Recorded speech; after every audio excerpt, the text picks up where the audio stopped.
4 साल पहले मेरे भैया की मृत्यु हो गई थी। फिर भी मेरी भाभी 2 बार प्रेग्नेंट हो गई थी। जब मैंने उनसे पूछा कि ये बच्चा किसका है, तो उन्होंने कहा कि ये बच्चा तुम्हारे भैया का ही है। ये सुनकर मुझे बड़ी हैरानी हुई कि ऐसे कैसे हो सकता है, और जब सच मेरे सामने आया तो मेरे पैरों तले ज़मीन खिसक गई, क्योंकि वो बच्चा तो। मेरा नाम अंजू है। मेरे पिता एक बहुत बड़े वकील हैं। मुझे 2 भाई हैं। बड़े भाई का नाम विशाल है और छोटे भाई का विवेक। विवेक का स्वभाव एकदम मिलनसार और शांत है, और उसके विपरीत विशाल का स्वभाव एकदम गुस्सैल, जिसकी वजह से उसकी शादी जल्दी नहीं हुई। एक दिन विशाल विवेक के ससुराल में उसके साथ फैमिली फंक्शन में पहुंचा। वहां उसे एक लड़की पसंद आ गई। उस समय विशाल की उम्र करीब 34 थी और उस लड़की की 23।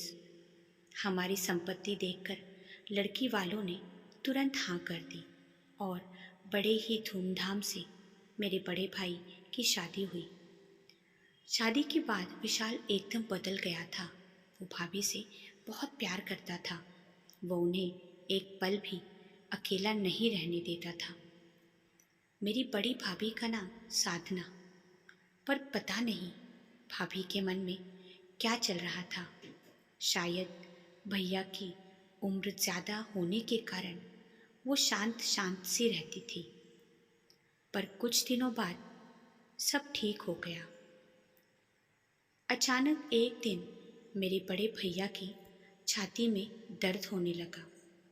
जब तक उसे अस्पताल ले जाते, उसकी मृत्यु हो गई थी।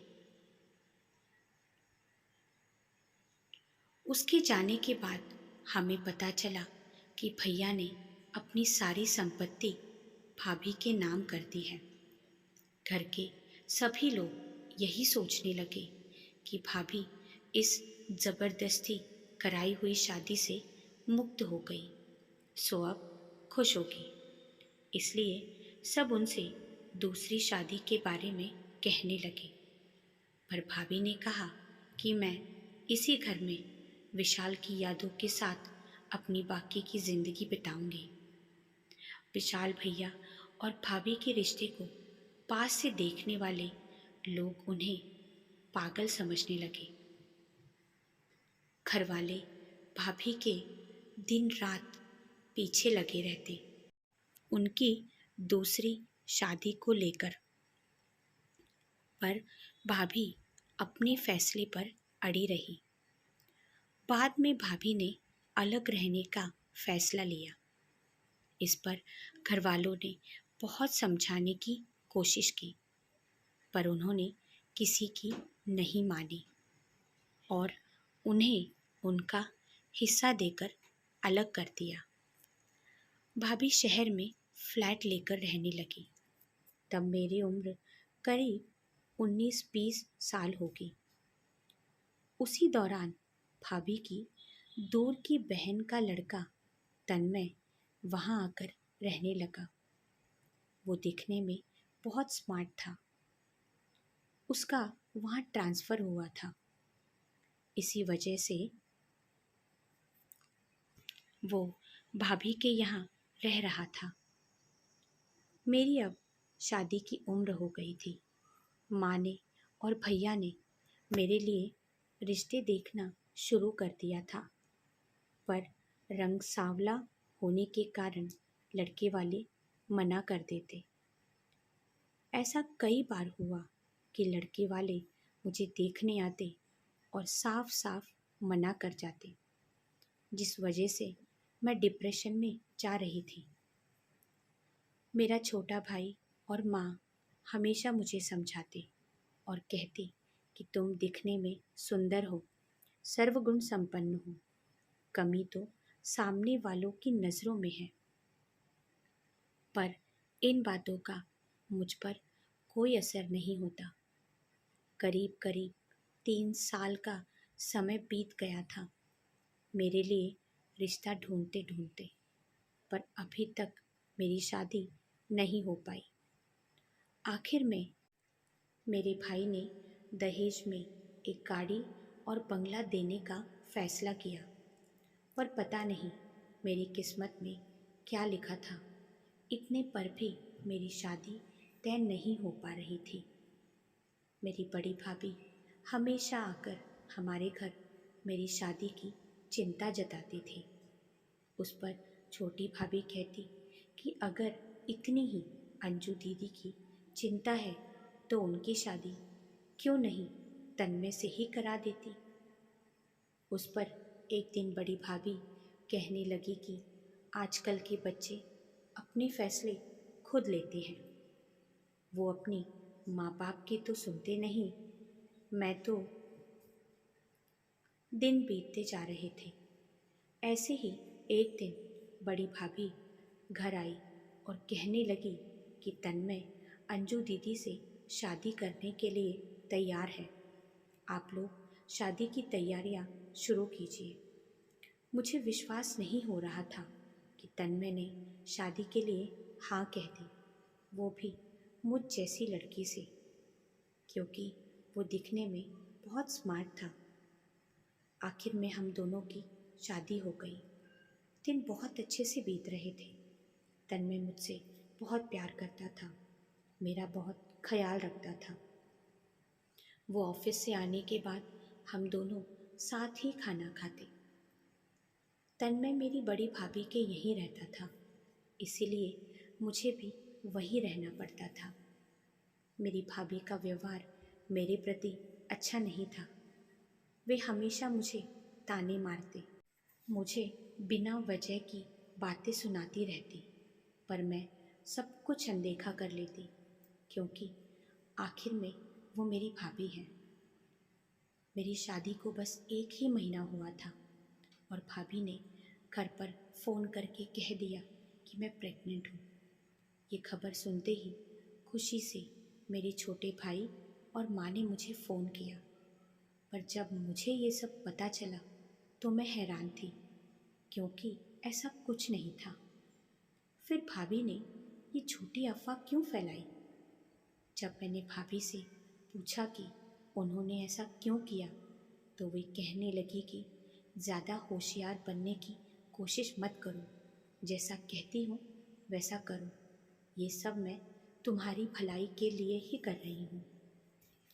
मुझे समझ नहीं आ रहा था कि इसमें मेरी क्या भलाई हो सकती है, पर भाभी की जिद के आगे मेरी एक न चली। थोड़े दिनों बाद भाभी में प्रेगनेंसी के लक्षण दिखने लगे। मैं आश्चर्यचकित थी कि ऐसे कैसे हो सकता है।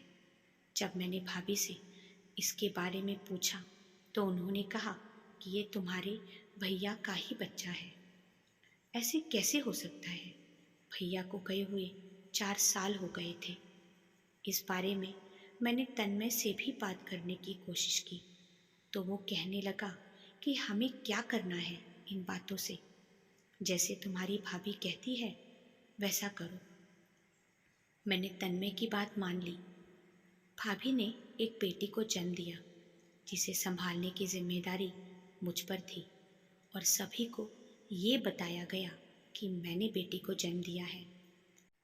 इस बात को 2 साल बीत गए थे और भाभी फिर से प्रेग्नेंट थी। मैंने फिर से वही सवाल किया कि ऐसे कैसे हो सकता है, और भाभी ने फिर से वही कहा कि ये बच्चा तुम्हारे भैया का है। अब मेरे सब्र का बांध टूट गया था। मैंने तन्मय से जब बात की तो वो चिल्लाया और कहने लगा कि तुम्हारी भाभी सच कह रही है, ये बच्चा तुम्हारे भैया का ही है। अब मुझे समझ आया कि भाभी एक अच्छी औरत नहीं है। मैंने अब ठान लिया था कि सच क्या है ये मैं पता करके ही रहूँगी। तन्मय जब भी बाहर से आता कुछ मीठा ज़रूर लाता। हमारे खाना होने के बाद वो मुझे ज़बरदस्ती मीठा खाने के लिए देता और मुझे थोड़ी ही देर में नींद आने लगती और मैं गहरी नींद में सो जाती। मैंने बहुत बार कोशिश की कि मैं सच जानने की कोशिश करूं, पर ऐसा होता नहीं था। अब मुझे मेरे पति पर ही शक होने लगा था। एक दिन तन्मय ने दी हुई मिठाई मैंने छुपा दी और सोने का नाटक किया। थोड़ी देर बाद वो मेरे पास आकर ये देखने लगा कि मैं सोई या नहीं। फिर वो बाहर चला गया। काफ़ी रात होने तक वो आया नहीं। मैं दबे पाँव अपने कमरे से बाहर आई और भाभी के कमरे की तरफ जो देखा उसे देखकर मैं हक्का बक्का रह गई। मेरी भाभी और तन्मय एक दूसरे की बाहों में पड़े गप्पे मार रहे थे। मैंने जैसे ही पर्दा हटाकर देखने की कोशिश की, उनकी नज़र मुझ पर पड़ी और दोनों के चेहरे का रंग उड़ गया था। तन्मय तुरंत उठा और उसने दरवाज़ा खोला। मैंने तन्मय की कॉलर पकड़ी और उसके 2-3 थप्पड़ जड़ दिए। भाभी मुझ पर जोर से चिल्लाई, खबरदार मेरे तन्मय पर हाथ उठाने की कोशिश की तो। भाभी के कमरे में आने से पहले ही मैंने घर वालों और पुलिस को फ़ोन कर दिया था। थोड़ी देर में ही मेरा छोटा भाई पुलिस लेकर आया और उन्हें पकड़कर ले गई। सत्य इतना भयावह होगा ये कभी सोचा भी नहीं था। दोनों ने अपना गुनाह कबूल किया और पता चला कि भाभी ने धोखे से मेरी शादी तन्मय से कराई थी ताकि वो अपना ये घिनौना चेहरा दुनिया से छुपा सके। सच तो ये था कि तन्मय भाभी का प्रेमी था और दोनों ने छुपकर शादी भी कर ली थी। जब घर वालों ने भाभी से दूसरी शादी के बारे में पूछा था तो उन्होंने मना कर दिया था, क्योंकि भैया के मृत्यु पत्र पे लिखा था कि अगर भाभी दूसरी शादी करती है तो उसका संपत्ति पर कोई हक नहीं होगा।